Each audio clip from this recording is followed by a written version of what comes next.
আজকে আমি কত কাজ করেছি সকাল থেকে। সকালের জলখাবার, দুপুরে রান্না, ঈশানকে খাওয়ানো। ঈশানের আজকে থেরাপি ছিল না, কিন্তু বাড়িতে ওকে সকাল দিকে একটু এক্সারসাইজ করিয়েছি, আবার রাত্রে করাবো। তারপরে ওকে খাওয়ানো, তার আগে ওকে স্নান করানো, ওকে খাওয়ানো, তারপর দুপুরে খাইয়েটাই ওকে ঘুম পাড়িয়ে গেলাম চ্যাঙ্গাডুর। চ্যাঙ্গাডুরে ঈশানের স্ন্যাগি কিনতে গিয়েছিলাম, কিন্তু ওই একবার ঢুকলে মার্কেটে এটা কিনি ওটা কিনি ওই করতে করতে এক ব্যাগ কিনে নিয়ে এসেছি। কী কী নিয়ে এলাম দেখাই। আর এখন চা বসালাম, শ্বশুরমশাইকে চা দেবো, একটু চা খাবো, তারপর ঈশানের জন্য একটু খাবার বানাবো। আর রাতে কিন্তু আমার দায়িত্ব নেই, রাতে আমি রিল্যাক্স নয়, ওই ঈশানকে নিয়ে।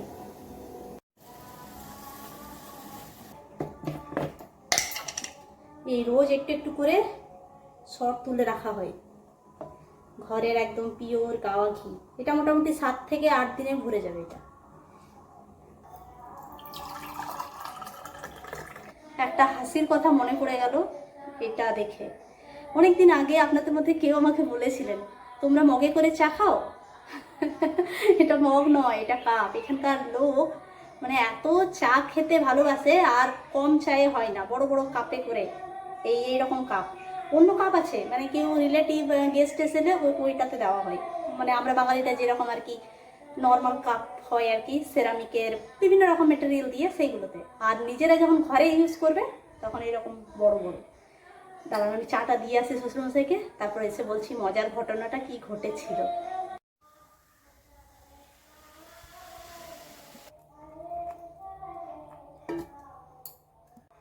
তবে শ্বশুরমশাই কিন্তু এই কাচের গ্লাসে করে খান।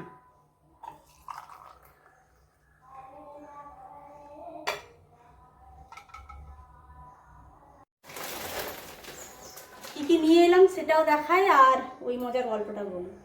তবে কাজ করতে করতে আবার মানে একসাথে দুটো হয় না। মজার গল্পটা আগে বলে নিই।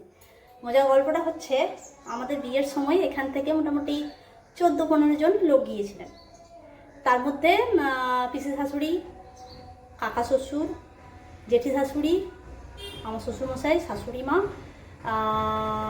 মামা শ্বশুরদের মধ্যে মামা শ্বশুরের 2 ছেলে, আর আর কে গিয়েছিলেন, আরেকটা মাসি শাশুড়ি গিয়েছিলেন। নিজের মাসি শাশুড়ি নয়, মানে দূর সম্পর্কের আর কি। ব্যাপারটা হচ্ছে চা নিয়ে প্রবলেম। আমাদের ওই হোটেলে আরে দেখবেন এই টুকু কাপে করে, সেই পেপারের কাপে করে চা দেয়। আর কোনো কোনো দোকানে ভাড়ে করে ছোট ছোট।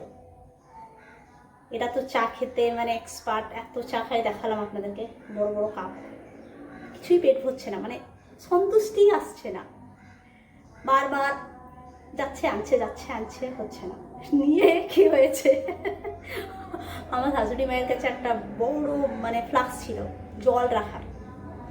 আমার বরকে বলছে, তুই এইটা নিয়ে যা দোকানে, বাইরের দোকানে, ওই ছোট ছোট ঠেলা গাড়িতে চা বিক্রি করে না, ওদেরকে বল ওই যত বড় পাত্রটাতে চা বানাচ্ছে ওই চাটা পুরোটা এটার মধ্যে ভরে দিতে।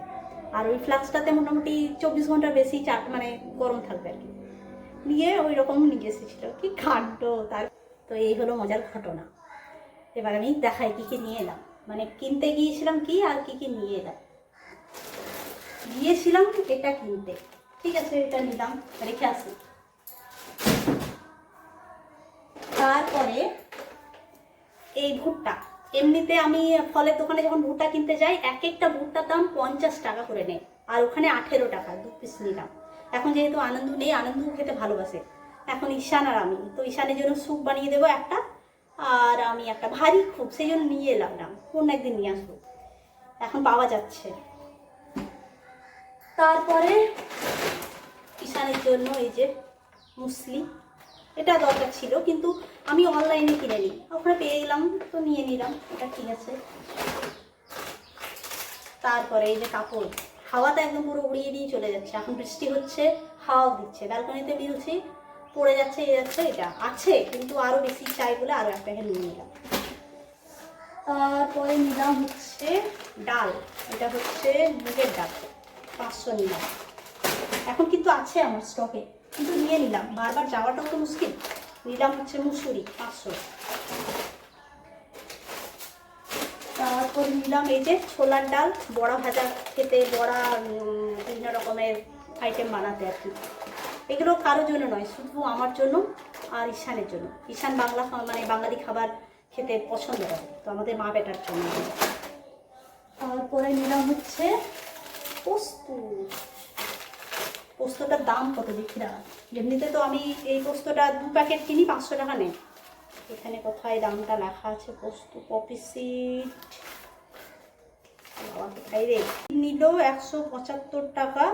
এটা হচ্ছে আপনার 100 গ্রাম, 100 গ্রামের দাম 175 টাকা। একটু কম নিতে পারে না? আমাদের বাঙালিতে পোস্ত আমরা কত খেতে ভালোবাসি, একটু কম করো না দামটা বাবা। যাই হোক, একটাই নিয়েছি, এখন আমার কাছে অল্প আছে। আর নিলাম কুকুম্বার, স্যালাড খেতে, ব্যাস এই হলো। না আরও আছে, আরও আছে, সরি। এই যে ফ্লোর ক্লিনার, ব্যাস এতগুলো বাজার। গিয়েছিলাম কি করতে? স্ন্যাকি কিনতে। এই যে ঈশানকে নিয়ে ফিরলাম, এখন বাজে হচ্ছে 12:30।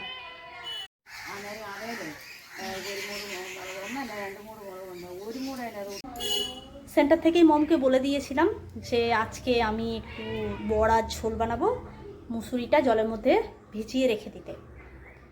তো উনি ভিজিয়ে রেখে দিয়েছেন। আর ওইদিকে গড়েগুটি আম্মা এসেছেন পেঁপে নিতে। আর মম জানেন যে আমি পেঁপে খেতে ভালোবাসি, সেই জন্য আমার জন্য একটা পেড়ে রেখে দিয়েছেন। আমি ভেবেছিলাম এটা আলু দিয়ে ঝোলটা করব, তো যেহেতু পেঁপেটা পেড়ে দিয়েছেন ভালোই হলো, একসাথে দুটো পুষ্টিগুণ পেয়ে যাব। এবার চলুন রান্না শুরু করব। এই যে আমি আপনাদের সাথে কথা বলি, বিভিন্ন রান্নার ভিডিও, তারপরে এই টুকটাক দেখিয়ে আমার খুব ভালো লাগে জানেন। মানে আমার কি বলবো, মাইন্ড ডাইভার্ট হয়। এই যে এতক্ষণ ঈশানকে নিয়ে গিয়েছিলাম, ওখানে এত এত বাচ্চা, ওই বিভিন্ন রকমের প্রবলেম, সেই মায়েদের সাথে কথা বলা, সবাই তো আমরা একই পথের পথিক। এবার বাড়ি এসে এখন যে আপনাদের সাথে আমি গল্প করছি, এখন কিন্তু আমি ভুলে গেছি যে আমার লাইফে কি প্রবলেম। তো যে সমস্ত মায়েরা এই লড়াইটা করছে, অনেকেই দেখি ভিডিও বানাই, তো সেই ভিডিওর কমেন্টসে এত খারাপ খারাপ লোকেরা কমেন্টস করে, খুবই খারাপ লাগে আমার। বলে বাচ্চা নিয়ে ব্যবসা করছে, হ্যানা তেনা কত কিছু। সেই জন্য না আমি ঈশানকে নিয়ে কোনো ভিডিও বানাই না। আমাকেও বলবে, আর আমার এগুলো শুনতে মোটেই ভালো লাগবে না, আমার খুব কষ্ট হবে। সেই জন্য আমি ঈশানকে নিয়ে কোনো ভিডিও বানাই না। তবে ঈশানকে যারা ভালোবাসেন আপনারা বলেন যে মাঝে মাঝে ঈশানকে দেখাতে, তখন আমি ঈশানকে মানে দেখাই বা ঈশানকে নিয়ে কোনো পোস্ট লিখি। ঈশানকে নিয়ে যে সেন্টারে আমি যাই থেরাপির জন্য, ওখানে নানা রকম মানে নানা রকম পরিবার থেকে, কেউ ধনী, কেউ মিডল ক্লাস, কেউ একদম মানে কি বলবো কোনো রকমের দিন চালাচ্ছে, কিন্তু কষ্ট করেও বাচ্চার থেরাপিটা চালিয়ে যাচ্ছে। তো তাদের সাথে নানা গল্প হয় আর কি, আমরা মায়েরা গল্প করি। তো এমন এমন কয়েকজন মাকে পেয়েছি যে তার শ্বশুর বাড়ি দেখে না, স্বামী স্ত্রী আলাদা থাকে, ওই বাচ্চা নিয়ে সমস্ত কাজ করে তারপর থেরাপি করাতে আসে, তারপর বাড়ি গিয়ে আবার সমস্ত কাজ। আমি ভাবি যে সেই দিক থেকে ভগবান আমাকে একটা ভালো পরিবার দিয়েছে। পরিবারের সাপোর্ট খুবই দরকার, খুবই দরকার, নইলে কিন্তু একা একা এই এত বড় রাস্তা মানে বের হওয়া খুব ডিফিকাল্ট। মানে আমি যে এই এত বড় বড় ভাষণটা দিচ্ছি, আমার যে এত মনোবল, এই মনোবলটা সম্পূর্ণ মানে অল ক্রেডিট গোস টু এই ফ্যামিলি। আমার বাবা মা তো অনেক দূরে, আমার বাবা মা আমাকে মেন্টালি সাপোর্টটা দিতে পারছে, কিন্তু ফিজিক্যালি সাপোর্টটা এই পরিবার আমাকে দিচ্ছে। তো এটা তো মানে কি বলবো, এটা নিজের বিবেক থেকে আসে, এটা বলে হয় না যে যাদের বাড়িতে এরকম নাতি নাতনি আছে তাদের দাদু ঠাম্মাকে আমি বলবো বলে ওনারা করবেন, এটা বলে হয় না, এটা ভেতর থেকে মানে এটা মেনে মানতে হবে যে এটা আমার ছেলের বা আমার কি বলবো নাতি নাতনি, এটা মন থেকে গ্রহণ করতে হবে।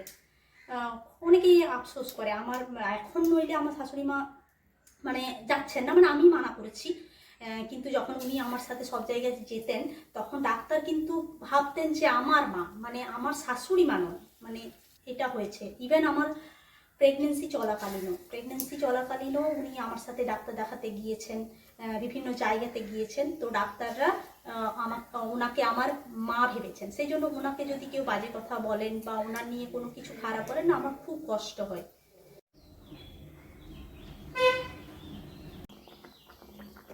শাকগুলো যখন তুললাম তখন কতগুলো দেখাচ্ছিল, আর এখন এইটুকু হয়ে গেল, ভালো লাগে না।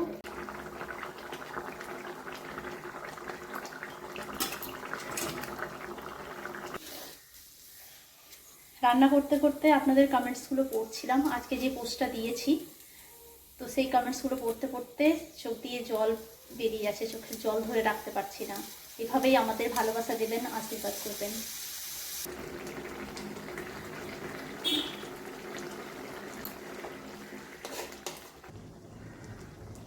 রান্না হয়ে গেল, চলুন এবার আমরা খাই। তবে আজকের ব্লগটি এই পর্যন্তই। ব্লগটি কেমন লাগলো জানাবেন, ভালো লাগলে লাইক আর শেয়ার করবেন। আর আপনাদের সাথে আমার দেখা হচ্ছে পরের ব্লগে। সবাই খুব ভালো থাকবেন, সুস্থ থাকবেন আর খুব আনন্দে থাকবেন। ধন্যবাদ।